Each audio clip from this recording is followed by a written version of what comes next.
I pulled up this comment from Ahmed. It says, if X person is neither a proletarian nor a bourgeois, doesn't this debunk Marx's theory of class struggle? Libs. Yeah, I've heard this. I've heard libs say that, because at certain points in history, different classes have teamed up with each other, that means that, history, all hitherto existing societies, the history of class struggle, because that disproves Marx's theory, which is not true. Marx, gives deep analyses of, different classes teaming up and making alliances and things like that. And he makes analyses of the different classes within capitalism. It's different. It's different then than it is now, because like in the US, we have this giant service industry that basically didn't exist under Marx, and a lot of our manufacturing and stuff has been outsourced to like the global South. So you have the development of the imperialist world system that leads to a lot of that.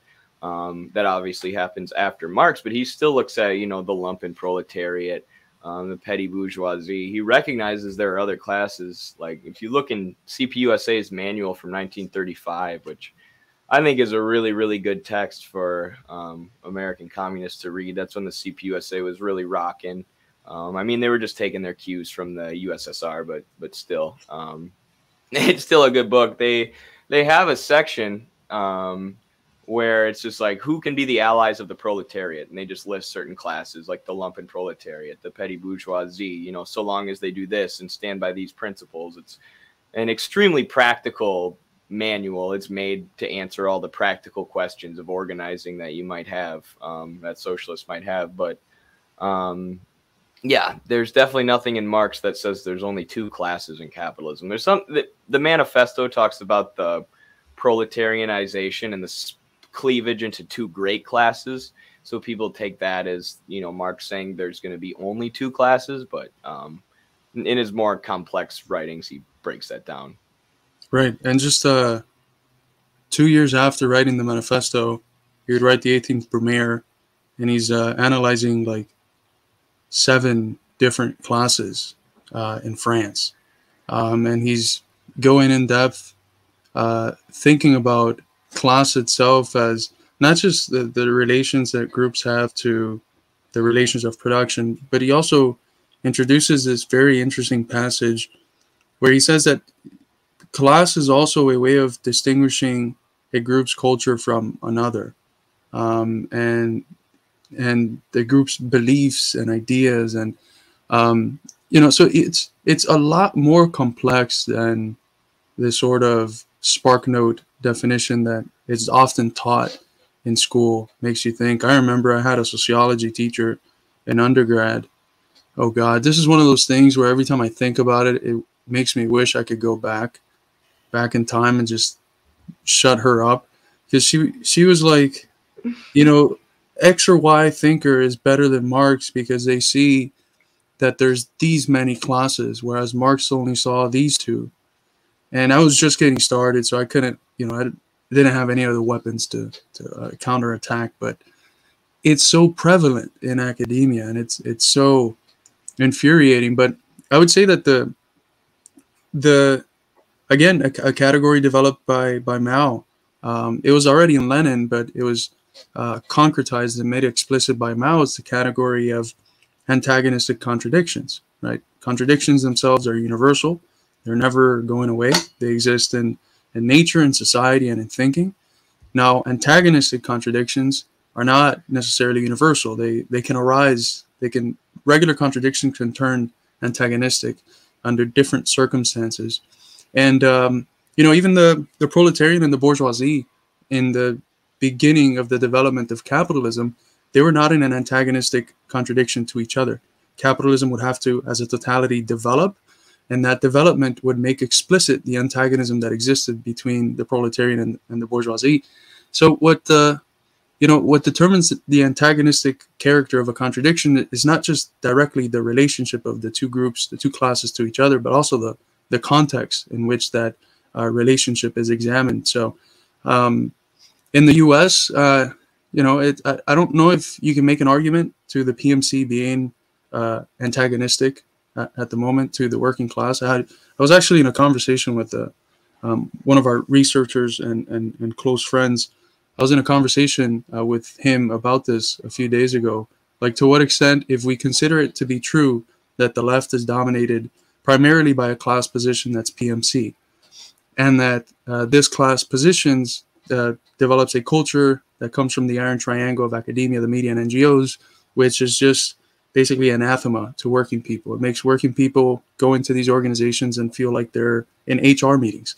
If that is the case, to what extent could we say that the PMC, because of the context, has developed into an antagonistic position with regards to the working class? I don't think that's the case, but it's a good question to ask. And I think that with the idea in mind that antagonisms arise in certain contexts out of contradictions, it's a fruitful question to continue asking. Yeah, it's interesting. I wonder if you could even distinguish a little bit professionals from managers, because like teachers, are considered professionals, and maybe they're not directly antagonistic to the working class. I mean, like when Act 10 was going down in Wisconsin, the teachers' strikes, and they were busting up the teachers' unions. The part that a lot of people miss is that 15 years earlier, they had busted up the private sector unions.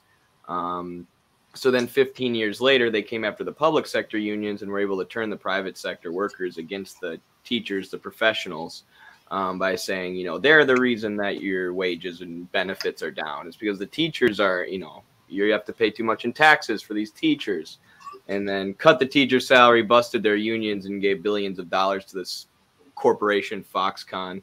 So, there is that contradiction in that they're able to be turned against each other. But ultimately, their interests are similar. And maybe you could say the same thing about managers. But like managers are used as a tool. They're used as a tool of control. My buddy would tell me when he worked at a clothing company, his manager would like keep track of what time he came in every day, how long he was going to lunch. If he went to lunch for over an hour, he'd get in trouble and stuff. So they're used to extract as much labor out of the working class as they can. And versus like an engineer, I think engineers would probably be considered professionals. They're non-unionized. During the John Deere strikes, there were a lot of engineers who were scabbing. There were a lot of engineers who were helping with the manufacturing, but there were a lot of engineers who refused and didn't want to because they knew that if the workers' wages went up and if the workers got better benefits, that would lead to them getting better wages and benefits. And they would rise together. So it is a good question. I think it's pretty complicated. There are antagonisms there, but they can also, the two classes definitely have similar interests most of the time. Right. And that's a result of their sort of intermediary character. They can go either way. Some can develop bourgeois consciousness and align themselves materially with interests that are counter to the working class, and others can do the opposite, right? So I don't think that there's an antagonism at the moment with these classes and the working class, but it is I think a fruitful question to continue asking. Like it's not exploding into a very explicit fight between these classes in the way that the bourgeoisie and the working class can produce that. So I wouldn't say there's an antagonism, but there is a tension and certain conflicts of culture and of emphasis that are there, even though there's a lot of overlap, even though both or each class is at a disadvantage in the existing order, exploited. Some classes exploited in a form where more surplus value is extracted than in others. Others are perhaps in non-productive industries, which again, it's not a normative term. It's just a technical term that Marx uses to describe a portion of the proletariat. I'm in favor of having like a coalition of these classes that are at a disadvantage. I don't want to say that like the PMC cannot be a part of socialist organizations. I'm skeptical when they become like the center of it, because I think the center should be the working class, and they can be involved. But Marx was very explicit about this. Like the condition for their involvement should be that they leave behind all the petty bourgeois or professional prejudices that naturally stem out of their class position, and that they adopt a proletarian outlook. So it's not that they can't be involved, it's that the condition for their involvement is their adoption of a genuine working class outlook. And I don't know if that is what's happening. How can you adapt a working class outlook when the majority of the people involved in the socialist movement are not necessarily from the working class? And I just want to make one quick point, which is that I think it's helpful to distinguish between classes and to be very precise about precise but yet dialectical. Realize that definitions pin stuff down, and they, in reality, what they are is in movement. But I think it's helpful to consider like the differences that groups have to production and to what their wage comes from and to how much control they have over their work. All of those differences matter and should be accounted for, but yet there should also be some form of all-encompassing idea, which I think what comes out of the Occupy Wall Street movement, like the 99% idea. I think that could be something like that, or the concept of the people. In Spanish is el pueblo, where it includes, like, under one word, all the popular classes.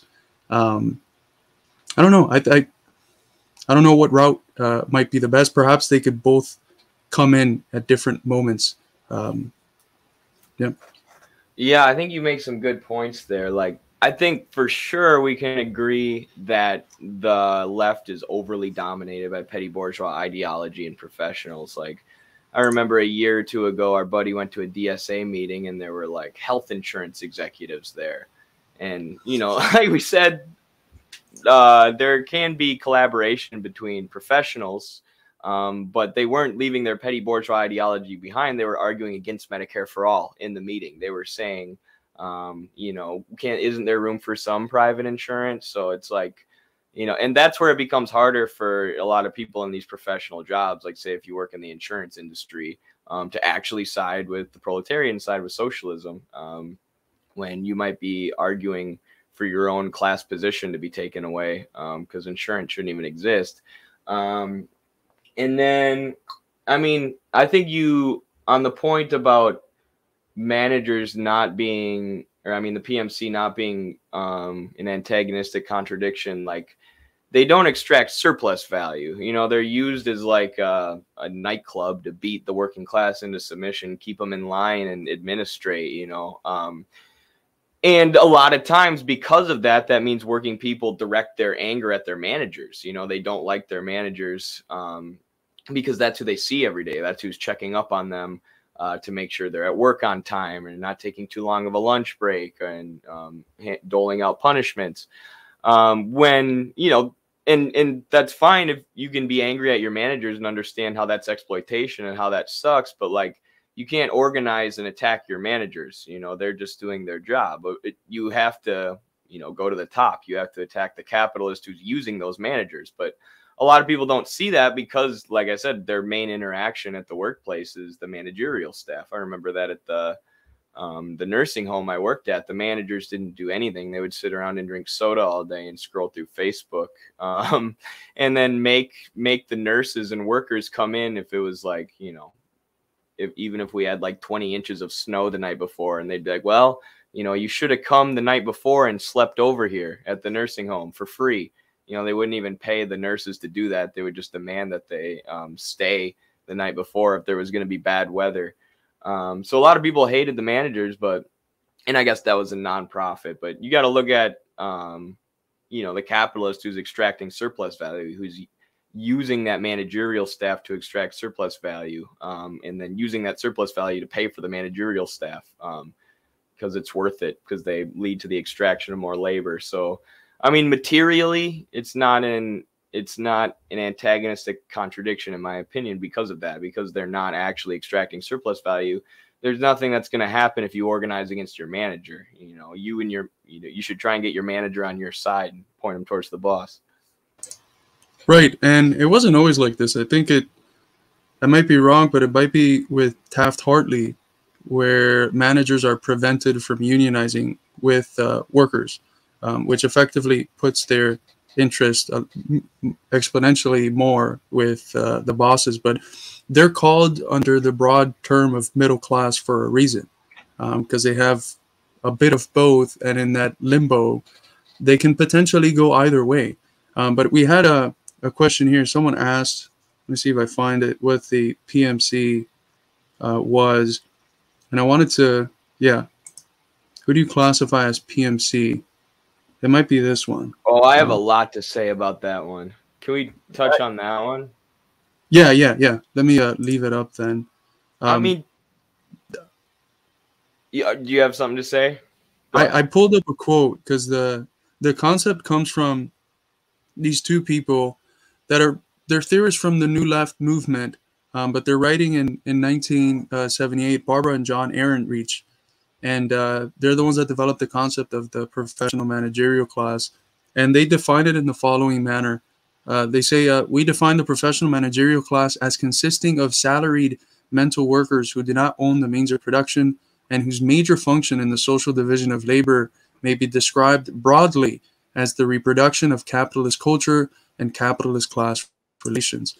And that's why I think that the concept of the iron triangle, which has been developed by this one Marxist caucus within DSA called Class Unity, we've been in touch with, and they're pretty awesome.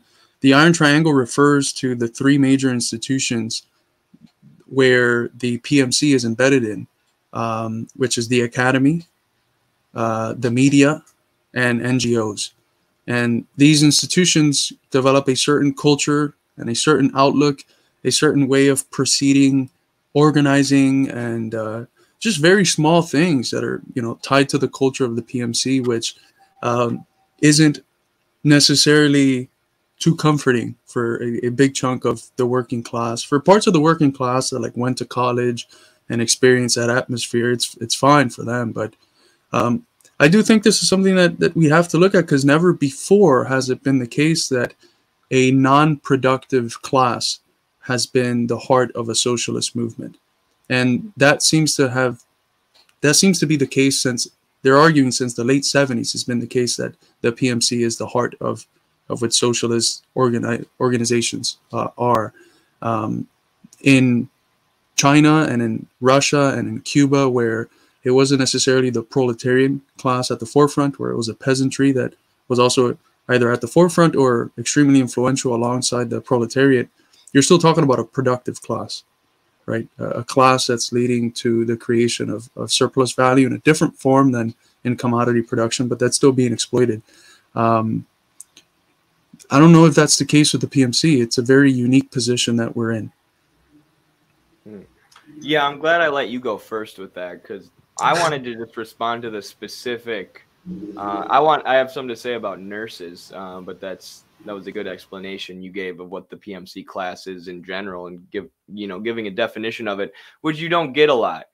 Tons of people talk about the PMC, and we've probably been guilty of this too, without ever strictly defining what it is. But in my studies of healthcare administration, and I don't know, maybe you could classify nurses as PMC, but from my understanding, nurses are the most, like, within the structure of healthcare, they're the closest thing to a proletariat. Like, the most revolutionary class of workers in healthcare is the nurses, and it's not even close. The nurses are unionized. The nurses are fighting for Medicare for all. The nurses are on the forefront of everything. Whereas physicians are more petty bourgeoisie. A lot of physicians own their own practices, and a lot of them are doing this fee-for-service model where the more care they sell, the more they get paid, and they're in cahoots with the conglomerates. But the nurses are just exploited. Like I was telling earlier, the stories about the nurses at the nursing home. They're by far the most exploited people in healthcare, which has led them to be the most radical and the most revolutionary class within healthcare, and not only, you know, demanding structural political change, but change within the healthcare system itself, you know, targeting their actual workplace, in the actual system, which is, you know, great to see, and what everybody should be trying to do.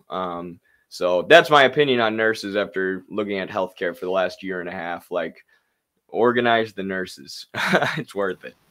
Oh yeah, yeah, absolutely. And I don't want to say that realizing that whether a certain group is or is not working class shouldn't take away from their potential to be organized.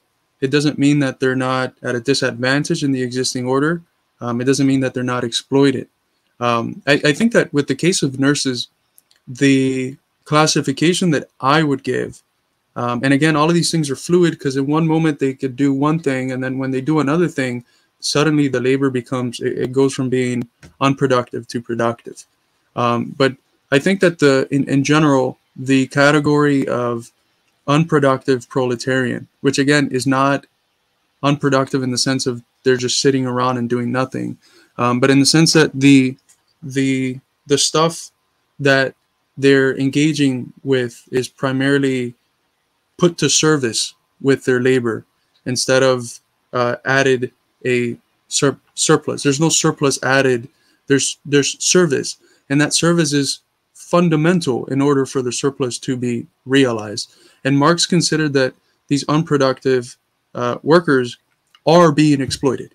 He does consider them to be proletarians, so they're part of the working class, but he considers them to be unproductive because they're not at the point of production where surplus value is ultimately created, but they still play a fundamental role for that surplus value to be realized into profit. And so that's how I would classify them. And Marx noticed that as capitalism continues to develop, the bourgeoisie continues to need more and more chunks of the proletariat. It continues to need more unproductive proletarians. So it needs by necessity to expand, like service work or work that's, he ends up using a lot of metaphors in the first volume of Capital.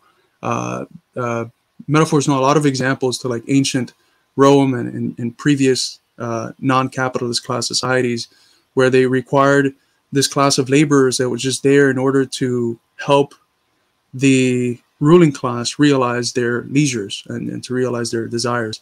So yeah, I don't know. That's how I would classify them. Of course, they're organizable. Of course, they're working class.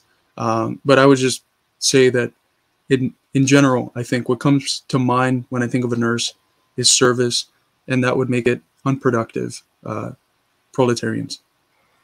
Yeah, and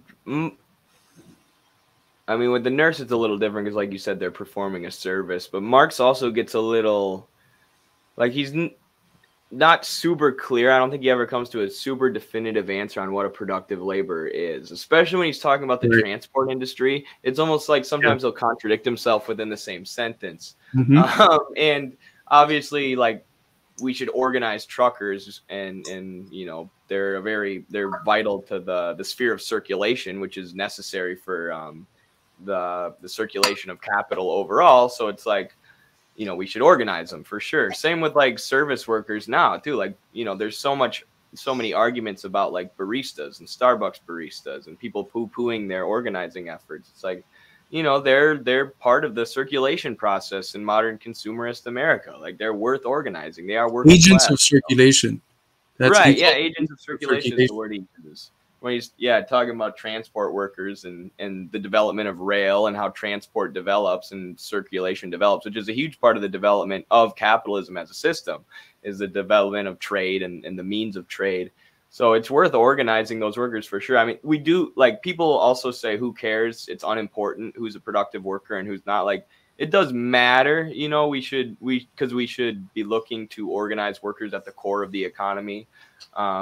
The productive proletarians who are producing the means of subsistence and having and creating surplus value for capitalists. But, you know, just because we should target them and make sure we include them and understand that it's actually vital to have them as part of the movement, doesn't mean we shouldn't organize you know, every working class person, Right, right, regardless right. of service industry or not. I think it's important just because it's a science. You're trying to get it right. You're not just trying to go by what's normatively right. Like it's obviously normatively correct to include all of these sectors of society that are disadvantaged by capital in a struggle for a society that, like you said with the nurses, like National Nurses United is one of the most radical unions I think in the country. It is. So it's and it's been that way for like a decade now at least. So I do think it's important again to draw those distinctions, but also to be able at the moment of like political activism or something to have a concept that you can refer more broadly to everyone involved in the struggle for, so like the popular classes or the people or something like that. Even like to take it real back and in like we have the concept of democracy. It's composed of demos and kratos. Kratos is power. Demos, we just say people as if it's just people in general. Like if you can pick a financier from Wall Street and just be like, oh, people. But that's not what demos meant in Greece. It meant common people, usually like the poor folk, the people who work. So I do think that a general concept like that is necessary. In Cuba, you use the concept of a pueblo, and a pueblo refers to like 6 or 7 classes. But it's still important, I think, to make those distinctions. And you're right that Marx is very ambiguous when it comes to doing that. And I think in part it's because of the fact that definitions are death in a certain way. Definitions are death because in order to define something, you have to just take it out of a context in which it exists in motions and in interrelations in order to say this is this. But the problem is that in reality, you know, if take service work, right, which would be considered unproductive. If you look at a person serving you at a Subway, when they help you make the transaction, it's unproductive labor. When they get all the different elements of a sandwich and they put it together, they have added value to all the different things that are there by making a sandwich. And so it's both productive and unproductive. A part of the work is productive, a part of it is unproductive. And so I think some of the contradictions that appear are a natural result of the heterogeneous character that most of the jobs we have in our country have, where part of it is unproductive, another part is productive. Yeah, I've made that argument because I've heard people say, you know, the baristas aren't productive at all. They're just selling people their coffee. And it's like, well, but they grind the coffee and put it in a cup. You know, it's like, so is that productive? And that's why, you know, and that's why it gets so complicated when Marx is looking at this, you know, because he's asking himself the same questions. Like, okay, there's some people who are transporting the product, but while they transport the product, they're also manipulating the product, you know, so that's a labor input. And then they're actually taking part in, you know, production of the means of subsistence. So, yeah, I know we said we were going to talk about 2 theoretical topics and 1 political topic. I don't know if we ever hammered down what those are going to be, but do you want me to ramble about the Grundrisse for a little bit? Yeah, Jacob, sure. I thought it was 1 theory and 2 politics because people 1 like theory and 2 politics. Oh, geez. Yeah. Now we've already talked about theory for 45 minutes. 40 minutes.